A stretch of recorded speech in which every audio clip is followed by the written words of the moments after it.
Welcome back, Crammers, to question 18. Here are two rectangles, rectangle A and rectangle B. The area of rectangle B is twice the area of rectangle A. Work out the value of x, show you're working clearly. To find the area of a rectangle, it's length times width.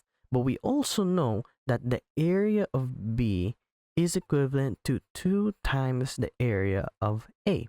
If we can find the area of A and the area of B, we can then find out what x is. So first, let's find the area of A. Length times width, so that means it's 4 into 5 minus x. We have 4 times 5, that's 20. 4 times negative x, that's negative 4x. Moving on, we have area of B, which is 5 into 2x minus 1. So we have 5 times 2x, which is 10x, and 5 times negative 1, which is negative 5.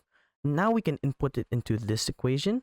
So we have area of B, which is just 10x minus 5, is equal to 2 times area of A, which is 20 minus 4x. We can simplify. We have 10x minus 5 is equal to 2 times 20 is 40, and 2 times negative 4x is negative 8x.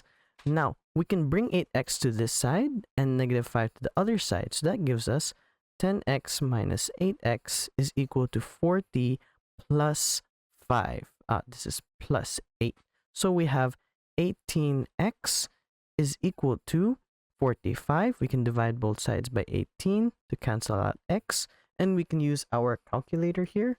We have 45 divided by 18 gives us 2.5. X is equivalent to 2.5. Thanks for watching. Cram, then scram.